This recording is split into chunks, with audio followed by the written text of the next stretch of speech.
میرا عنوان ہے اپنے مولویوں اور مفتیوں کو خدا بنا لینا۔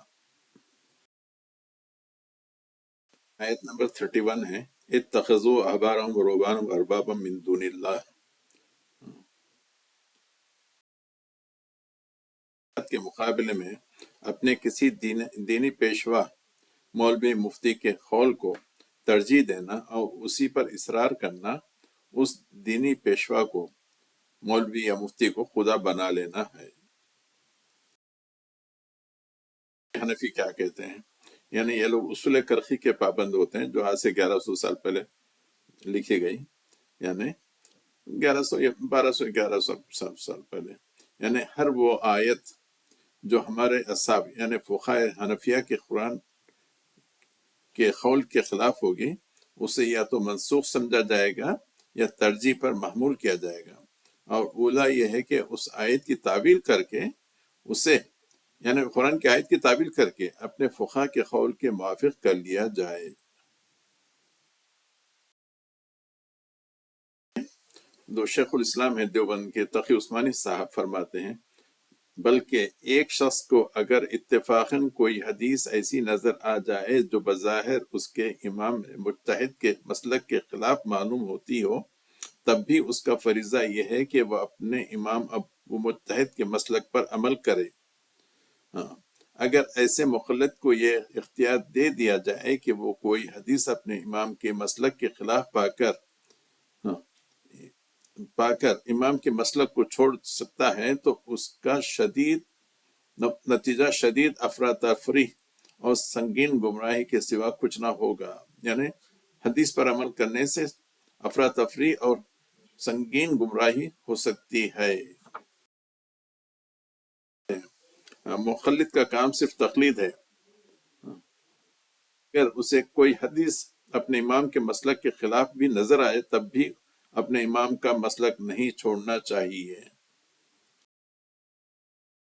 یعنی تقی عثمانی صاحب کی اس تحریر سے یہ واضح ہو گیا کہ ان کے نزدیک امام کی مخالفت میں قرآن و حدیث پر عمل کرنا گمراہی ہے، جبکہ اس کے برعکس قرآن و حدیث کی مخالفت میں امام کے قول پر عمل کرنا عین حق اور صراط مستقیم ہے۔ لا حول ولا قوت استغفر اللہ۔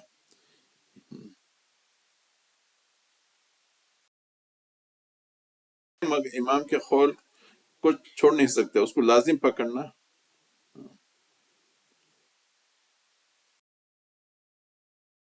فقہ حنبی کی جو کتاب ہے ہدایہ، اس کے صفحے پر لکھا ہوا ہے، یعنی صفحے 200 پر، یہ ہدایہ قرآن کے مانند ہے، جس سے پہلے شریعتوں کے جو کتابیں تھیں ان کو جو نا سپرسیڈ کیا ہے، یعنی ان کو کلم کیا ہے۔ اب بس اسی شریعت میں یعنی جو ہدایہ میں جو وہ ہیں شریعت ہے، بس اسی پہ عمل کیا جائے، چونکہ یہ اس کے مانند ہے، قرآن کے مانند ہے۔ اس کے لیے یہ لوگ جو ورڈ ہوا ہے کل قرآن، یعنی قرآن کے مانند۔ تو قرآن کا کوئی جواب نہیں دے سکے، مگر یہ لوگ یعنی اپنے تعصب میں اتنا آگے نکل چکے ہیں کہ ہدایہ جیسے کتاب کو کل قرآن کہہ دیے ہیں، یعنی قرآن کے مانند۔ اب ہدایہ ہے اس کے تعلق سے جو لکھا ہوا ہے، اس کتاب کو 593 ہجری میں علی بن ابو بکر نے لکھی، جن کا انتقال 593 ہجری میں ہوا۔ تو اس کے پریفیس میں لکھا ہوا ہے، جلد 3 اور پرنٹڈ فاروقی اور صفحے 3 پر ہے، کتاب الہدایہ یہدی الہدی الی حافظیہ و یجلو لامی، یعنی ہدایہ اپنے جاننے والوں کے لیے ہدایت کی راہ دکھاتی ہے اور آنکھوں کو بینا بنا دیتی ہے۔ اے عقل مند، اس سے چمٹ جا اور حفظ کر لے، اس کو پا لیا تو تمام مرادیں پوری ہو گئی گو اچھا۔ اور اس سے آگے لکھا ہوا ہے ان الہدایہ کل قرآن، یعنی حقیقتاً ہدایہ مثل قرآن کے ہے۔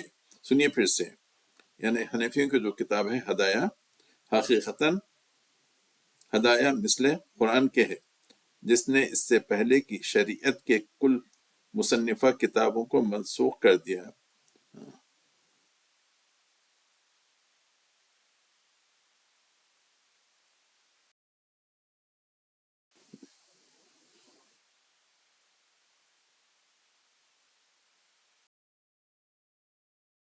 کفار تو کچھ نہیں لکھ سکے، مگر یہ دیوبندی جو ہے نا، یہ حنفی ہدایہ لکھ سکے، ماشاء اللہ۔ پھر کیا اس سے ارباب من دون اللہ نہیں ہوا؟ یہ جو سورۃ توبہ کی جو آیت ہے، اتخذوا احبارهم ورهبانهم اربابا من دون اللہ، لا حول ولا قوت الا باللہ۔ اللہ ہم سب کو اس قسم کے تعصب سے، غلو سے محفوظ رکھے، آمین۔